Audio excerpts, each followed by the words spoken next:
All right, some latest news coming in. ISRO's Aditya mission on the September 2nd. The launch of Aditya-L1, the first Indian space-based Indian observatory to study the sun, is scheduled for the 2nd of September 2023 at 11:50 a.m. from Sriharikota.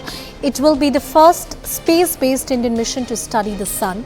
The spacecraft shall be placed in a halo orbit around the Lagrange point L1 of the Sun Earth system. The information that I'm giving you is from the website of the Indian Space Research Organization. And a satellite placed in the halo or orbit around the L1 point has the major advantage of continuously viewing the sun without any occultation or any kind of eclipses. This will provide a greater advantage observing the solar activities and its effect on space, weather in real time. My colleague Raju with us on the broadcast to give us more details. Raju, tell us about this mission. Well, so after moon, it is the time for the sun for ISRO. In fact, so now what we are seeing that the ISRO has tweeted this, making it very official about the launch of the Aditya-L1 and also confirming the date as well. Because remember, the ISRO earlier had told that it would be in the first week of the September, but now the ISRO says that the launch will be on the 2nd September. In fact, now the Aditya-L1 is the mission. In fact, it's the first mission of the ISRO to study the sun. So the satellite shall be placed in the halo orbit around the Lagrange point 1 is what we are given to understand of the Sun-Earth system. In fact, see, this is very interesting even more because this is going to be about 1.5 million kilometer journey of this particular, the mission, in fact, from the Earth, and it will also take around 120 days to reach the designated place. So yes, after moon, it is the sun for ISRO now. ISRO now, as my colleague Ritu is pointing out. For how long has ISRO been working on this mission, Ritu?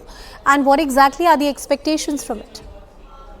One thing you see with this mission, the ISRO will be able to study the surface of the moon, various elements again there as well will be studied by the ISRO, which we will have to wait for some more time in specifically that what exactly the ISRO is expecting through this mission. But remember, the chairman of the ISRO, S. Somnath, in fact, just last week when the ISRO soft landing was, the Chandrayaan-3 soft landing was achieved on the moon's south pole, that's when the ISRO chairman confirmed it, saying that this, in fact, it has already moved to the Sriharikota and there the launch will take place, and this will be completely to study the surface of the sun. This, in fact, was a long time plan of the ISRO as well. The ISRO was working on this for a couple of years now. So yes, this is yet another big mission of the ISRO. My colleague Shrishti is also with us on the broadcast. Shrishti tracks the space sector for us and she'll give us more details about this one. Shrishti, how ambitious is this program? Is it a first of its kind program for the ISRO, or they have done something before like this before? What are the examples across the world for exploring the sun or its orbit? Right. So different countries have been exploring the sun. NASA has carried out missions in the past. But for India, this will be the first of its kind mission. So we are planning to send a spacecraft and place it at a point called L1, which is at a distance between the sun and the Earth, and it will have a lot of payloads on it. But the most important part of this mission is that we have a 90 kg payload called the Visible Line Emission Coronagraph that has been created, that has been worked upon by scientists from the Indian Institute of Astrophysics. And they have been working on this payload for about 15 years now. It's a very complex payload and took a lot of hard work from the scientists to integrate all these complex, elements into it.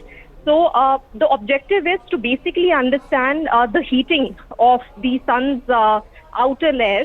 The viewers must understand that there is a large temperature difference between the core of the sun and the outer layer of the sun, and scientists are really intrigued about it and they really want to understand it. Apart from that, there are certain flares which keep coming out of the sun and have a potential of probably having some impact on the spacecraft which are orbiting in the space. So and we can't really predict them.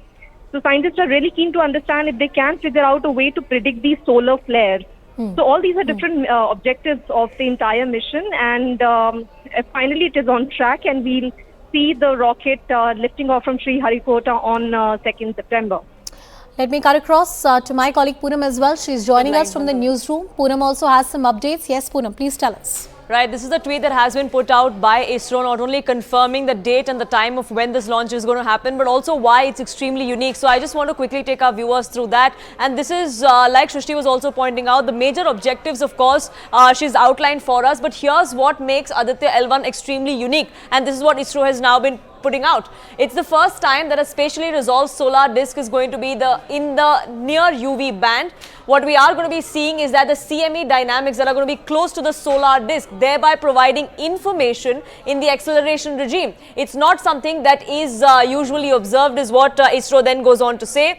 They're also talking about why this is unique. It says that the directional and energy antistrophy of the solar wind using multi-direction observations is something that has never been done before, and that is what ISRO aims to do with this particular mission. Remember, right after the success of Chandrayaan-3, the chairman of ISRO, Mr. Somnath, had spoken to us here, and he had told us that this is all on track. It's already at Sriharikota. Just the time and date has to be decided, and that has now been released. Poonam, with that tweet that ISRO has put out, I want to once again go back to Shrishti, who is with us on the broadcast. Shrishti, to explore the mysteries of the universe, to understand the sun, its orbit, and various things that comprise our universe has been the quest of the modern day scientists. You spoke about the NASA's mission. This is the first of its kind mission for India. What are the expectations that ISRO scientists have? Definitely a lot of expectations. So we started our journey for interplanetary missions back in 2008 with Chandrayaan-1, when we launched a spacecraft and placed a orbiter there. And 2019 we went to Mars, and then again another attempt at Chandrayaan. So this Shrishti, I'm very sorry to interrupt you there. Dr. G. Raju, who's the former director of ISRO, is joining us on the broadcast. Dr. Raju, good afternoon. Thank you for speaking with us. Aditya-L1, very ambitious project from ISRO. What are your expectations and how big of a leap would it be for us? Yes, this Aditya-L1 mission is a very important mission for studying the solar storm, solar winds. Solar winds are very crucial for both for communication and emotion, particularly communication. We have not understood much about solar winds.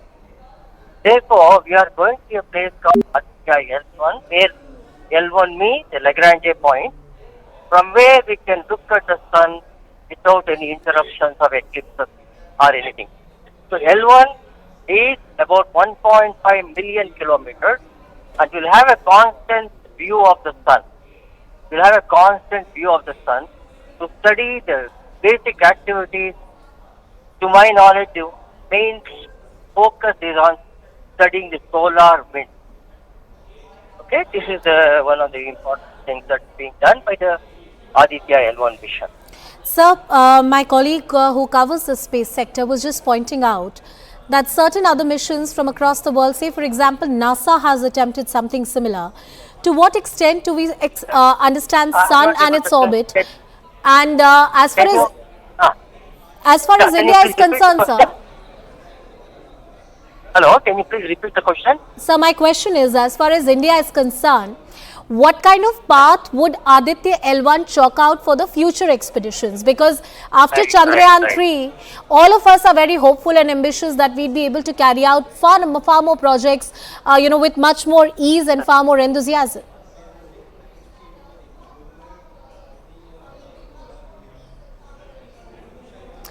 Dr. Raju, am I audible to you? All right, we'll connect with Dr. G. Raju, but that was Dr. G. Raju who was pointing out that this mission is exceptionally important for India, keeping in mind that this is the first of its kind mission which is being attempted by India. Something similar has been done by NASA, but as far as countries like India are concerned, this is the first of such mission. Space expedition is an expensive pursuit, and for developing nations like India with limited budgets, this can be a challenge, but a challenge that has been taken